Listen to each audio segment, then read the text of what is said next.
Oh, and now we can get into it now because we had a chat earlier about maybe talking about gang culture, and this is where I want to bring up maybe Jimmy Chérizier. But before I even start in terms of gang culture, what do you think as of now in terms of like not the diaspora, but the citizen actually in Haiti and with these gang and with the ongoing gang situation going on, what do you see? How do you see the situation like from a year or two from now? Like in terms of like this, like I know it's gotten worse especially after the assassination, although it was always there. But what do you see maybe a year or two from now, and then assuming that there will be held elections by 2025, as what the Montana Accord was trying to say. Well, I'm actually optimistic now, and what really created my optimism, because I was very discouraged for a while, was the Hmm. Wakale movement. So basically, I think there's not a lot of options for the youth in Haiti, but now joining the gang has possible negative consequences because I mean they are straight like chopping people up, like they're not Yeah. playing. So Yeah. so you got to kind of think twice as to how's this going to work out long term. Yeah. So I think like whether or not there's an election, I think the amount of people willing to participate in the gangs are going Hmm. to diminish. Additionally, if you look at like Cape Haitian, they're really not having it. And then I forgot the Yeah. guy's name in the South. There's a guy in the South. I can't remember his name. But Politician. no, he's not a politician. He's just No. like some guy who's like, "Yo, this is my area. We're not going to have this nonsense." Oh. Yeah. So Um. he and if I can message someone and find out for you if you Yeah. want. But there's a guy in the South who's not playing either. So I think now where people are seeing like, hey, when you're like a victimizer and someone can't fight back, it's a no-brain decision. But I think as the I, populace are starting to fight back and say, "Hey, we're not going to have this. We're not going to accept this," then people are going to start questioning that. And then not only that, as the general population sees they're having success in this, I think that's going to embolden them to to pursue fight back. further. So there's actually like a real threat. And when just because you have guns, like like it's a bullet's small, so you have to be Yeah. precise to hit, and so True. it could easily miss as well. So if they come up with you, like the range they have on you with the machete, like they have a better chance. So Yeah. it's like machetes freed Haiti before, so apparently machetes are gonna free Haiti again. So We'll see. yeah, Full circle moment, maybe. yeah. Okay, no, and that makes like what you said too. And in terms of the maybe people being discouraged of joining because people would be more emboldened. What do you think about a because there's talks, I'll give you background on this. There is currently, according to Miami Herald, we currently have some US officials training a special unit in Haiti to eventually have a SWAT, like an official special unit. Okay. They did have that for example, in Jamaica, they have a special unit, and that was the same unit at the time that they had caught John Joel Joseph like hiding, like he had taken a boat from Haiti to Jamaica after the assassination, and he was hiding there for a bit. And that was the same unit that was able to find them. And in Jamaica, not that they're having much success with it, but that is the same unit that's going on there and fighting gangs as well. So for Haiti, um, I always thought, like, what do you think if like the do you think it would make much of a difference once this special SWAT unit is in place? Do you think it would actually help diminish the gang activities going on? Yes, I think so, because it's gonna be like a more competent force that's pursuing them. But it's only gonna help if the population does not let off the gas, right? So like in the States, Okay. I think most cities have like one cop per 1,000 people. Hmm. And the way the system works is because whenever someone sees a crime, they report it, and then the cops show up. Yeah. So I think depending on how big this unit is and how they're located, I mean, there's a lot of obstacles to just like navigating through Haiti. So it's gonna be like Yeah. hard for them to chase, but they have that element of surprise, right? So like no one knows where they are. So if Yeah. Yeah. so if there's the possibility of someone reporting and if someone could show up. So, I referenced this in one of my videos where I was showing them an example of like neighborhood watches in America. Mhm, So I, okay. I think what needs to happen is like every person, like if you have like a idempize, which is Yeah. like a little telephone, whatever. If Yeah. you have a phone, whatever, you need to realize, like, hey, you're going to be your part of solving this issue.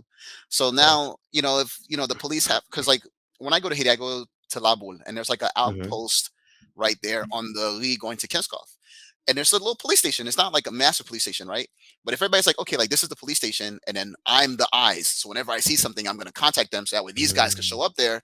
I think that's what's gonna help. So it's levels, it's layers of things that are gonna result in creating a solution. Well, So everybody has to have like a on all hands on deck mentality where I see something, I call the police. If there's like a persistent problem in an area, then we can call the special task force unit. yeah, and that makes sense. That makes sense, and the sense of community too. Because even with the Bois Calais movement, like I would have not if you had asked me like 3 months ago, I wouldn't have thought that people would be coming out with machetes and going like trying to find alleged gang members, right? Yeah. So I think the boldness would help too. Leaning to that now, so we know there's a bunch of so just to give you some background, the UN, sorry, so there's Vitalom that we there's Vitalom, a gang member. There's Village, not Village de Dieu. There's what's his name? I'm trying to forget. Katsamauzo, and as well as there's the other gang. Um, he's at Village de Dieu, but I keep forgetting his name. Let me find him. Izo. Well, Okay. well, I'm not too well versed on all the Yeah, yeah. gangs like Yeah, I individually. know. Yeah, so yeah. But no worries. So these are the three main like that are usually always if you look at Haitian media, they're always the ones talked about or on like Izos on social media. But a lot of them you can they're involved in gang activity, mainly killings and all that stuff. There's this other guy named Jimmy Chérizier, G9, and just to give you a background from his story, essentially that G9 coalition was just a unity between his gang as well as others, and not necessarily to do criminal activity, but actually to protect the surrounding neighborhoods that they do occupy from Mm. actual gang activity. Now, when you look at, and we'll get into it, but so when you look at the mainstream media, though, when whenever they paint Jimmy Chérizier or talk about him in an article, they bunch him in with um, the actual like the criminal gangs. Now, at the same time, you could be like, well, I've seen Jimmy Chérizier hold guns, like so. You automatically you're like, where did you get your weapons, right? Yeah. From the first thought. But I want to get your opinion because he's and I'll play the clip a bit after, but essentially my belief is that he's part of a smear campaign that started in Haiti and then it kind of blew up and then the international community took on because one thing that struck me is that out of the US had already launched an investigation of the 20 mercenaries, Canadian American mercenaries that were kidnapped, and they had already said it was Katsamauzo. You mean the missionaries, not mercenaries. Oh, my The bad. Murph, yeah. yeah. Missionary. Yeah. Yeah. I just want everybody to know they were Yeah. missionaries. Yeah. My bad. Yeah. The Yeah. missionaries. So essentially one thing that caught my eye is out of the all UN the UN sanction, he was the only one that has gotten sanctioned out of those all those gang members. And he's also the one who's the most accessible by mainstream media, meaning he's the only one where mainstream media, like if you're going down to Haiti and they want to interview with a gang member, it's always him that's available.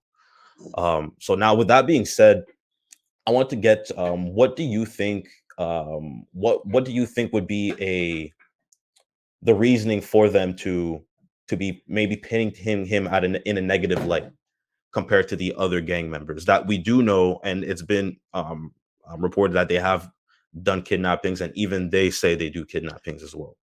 So I'm not too well versed with Jimmy Yeah. Chérizier, but I did see a little documentary on him before. And what I've Hmm. come to realize just as how do I put this? The Western international community as a Yeah. whole is whenever someone tries to be self-determining, this is when they come in and they create opposition with somewhat like a smear campaign. Yeah. So I think, when they tell you, if you look at someone that, so let's think about what, like the Western community does to these countries, right? Yeah. They go in there with a meal for a day and they create a begging mindset, right? So then you're not, you as the person that's there, you don't have that ability, not the ability, because you have the ability, but you don't have that mindset of like, I have to do this, I have to create my own change, etc. So they basically pacify the populace, right? Yeah. So if I were looking at it in those terms and you see it happen over and over and over again, I would not say that they have my best interest at hand. So now, if these people that do not have my best interest in hand are telling me like this guy who's saying that, hey, I'm here to defend my neighborhood, is not on my side, I would really question that. So Yeah. I think, even without knowing him, but by knowing what I've seen repeated through various countries by his opposition, they Yeah. would make me they would make me want to support him Yeah. just a little bit more. But what I would say with him, you know, it, the country can't be ran by any gangs, whether he's a good gang, bad gang, etc. Right? Facts. Okay. Yeah. So he's gonna have to align himself with, if he's going like right now, I understand like police may be undermanned, not enough police staff, etc. But he would Mhm. have to align himself to make that distinction very clear, to be like, hey, we're always here as a supporting force for these people. We're here as a reporting force. So like, if I were in his shoes, I would be a big documenter of every day when I'm like going to this police official telling him, hey, I'm here and whatever, this is what I see, this is whatever. So that way, when people are questioning me, then they can see my actions, or at least the story that I'm telling. So that way it's not just because, they have like the megaphone blasting like, hey, Yeah. this guy's bad. So you have to counter that. And it's something I see a lot of people like, people don't realize like, in order to undo something, like you have to put an effort to undo it. It's not just True. let me be passive and the time will tell. So I know he likes to give speeches and things like that, but it needs to be um more action. And additionally, the people who are benefiting from him, he needs to say, hey, just like a Google review, hey, I need you guys to go on your social media, tell people, like, give them your honest opinion of me. And I think if he's doing the right thing, then that story will come to light. Because then someone like me or someone like you, we can aggregate all those stories, put it all together, Yeah. and then people will see them one back to back to back to back. So that is what I would say. So I don't those No. like, I'm not too well versed, but Yeah, yeah. I think this is like the best I can offer you in that Well, regard. no, Yeah. but it makes sense. And going back to like, he has to make that. Well, for I'm good point you make because I always thought like, and he's holding guns and stuff, but I've always said like, he can't be like the main leader. Like he's gonna have to like, either he disappears. I don't know what's gonna happen once if everything goes good, assuming everything goes good and there's elections. I don't know what it would be, but he wouldn't be able to be that figure and just be holding guns because we still don't know where he gets them. Yeah. However, maybe it not be for bad intentions.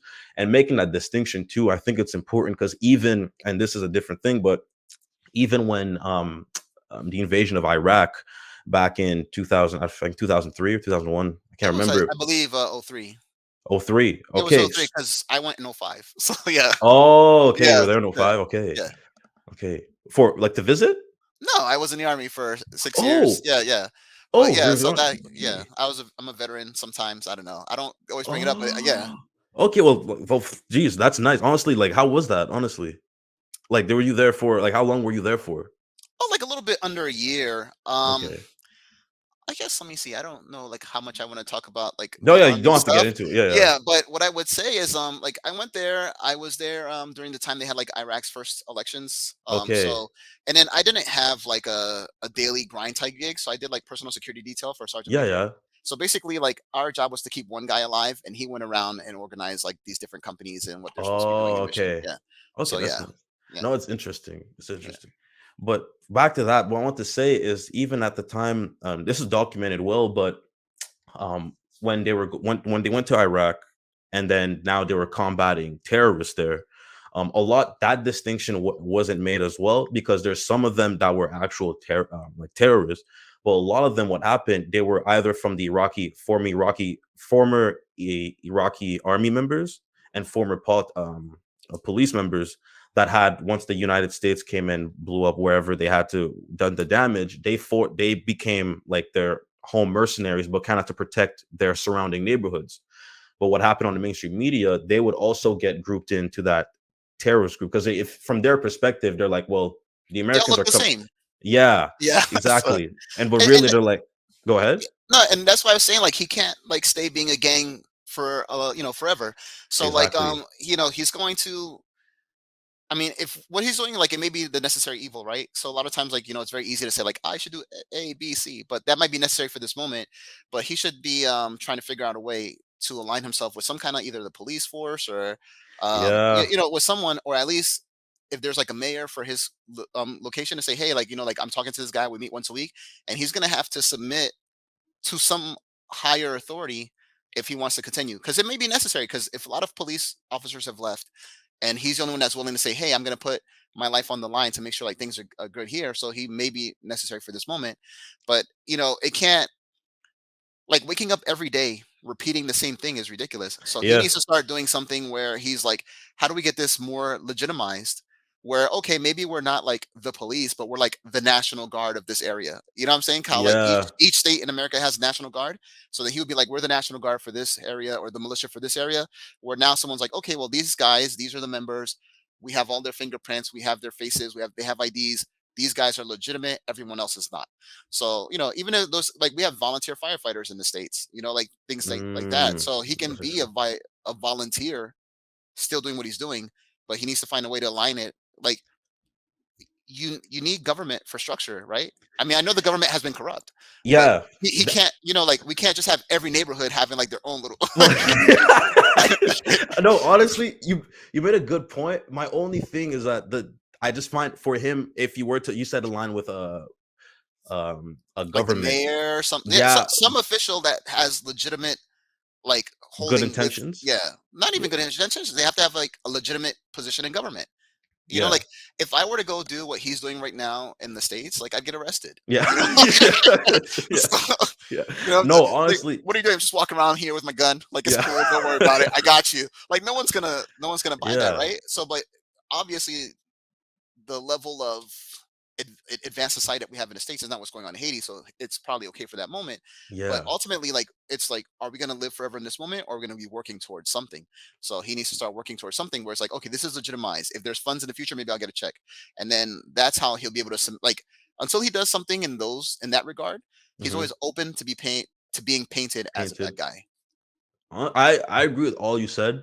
My only thing is for him, I think I don't know what his strategy is, but if he's gonna want to align, like he needs to align if you with a mayor or a politician, Yeah. like if that bad, like he'd have to find someone that has no ties to type corruption, and I think that corruption runs from like the president, prime minister down to even like the mayor level. So I'd find it difficult for him to try and align with someone unless this person has, like I said, like just no non-interest in corruption, has good intentions, and wants to move forward. Other than if not, then he's really, to me, as of now, he's stuck in the situation where he's kind of just like a figure for the cause of the revolution, trying to fight against gang and for a better Haiti. Um, but yeah, that's my only thing. Like, I don't know how it'd be difficult for him to align. He'd have to find a politician that has no intention of doing that because even the politicians in Haiti are painting him as a illegitimate, well, a natural gang member rather than maybe let's say a revolutionary figure. And then again, that could lead back to a lot of them do have business interest, political interest in the Yeah. country as well. Well, like I said, the only way that he's going to be able to clear the record or get everybody on the same page is if the community starts voluntarily saying True. like, hey, this is what he's doing, this is what's going on, whatever. And then there'll be another narrative that people can look at, and then I guess after that we'll be able to make like our own decisions. Yeah. So right now we have like the mainstream media narrative, we have what he's saying that he's doing, but what I would like to see is like the actual end results. So if we Yeah. start measuring the results, so okay, great, you're watching over this neighborhood, like is it improving, like what's changing here, so like if there's not anything that he can point to be like, hey, I did this is the result of my action, then maybe he's just full of hot air. That so like Yeah. I'm not making a decision on him or Yeah. having Yeah. putting No, him one way or please. the other, Yeah. and I'm not advocating for. I know they call him barbecue. I'm not Yeah. advocating for barbecue, Yeah. but I'm just saying like if like if he can't, and maybe he just doesn't know like to do these things, right? So Yeah. like Yeah. so someone knows barbecue, show him this clip, and then maybe we could Yeah. talk to him, and then we could talk about what he's doing forward. But it's gonna take any solution moving forward in Haiti is going to take a collective mindset.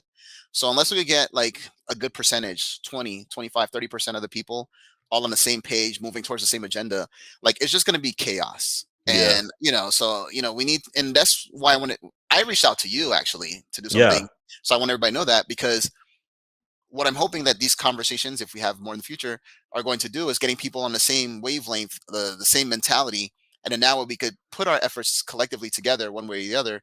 And that way, like when people are thinking the same, and then we're supporting one specific action, then we'll start to see progress.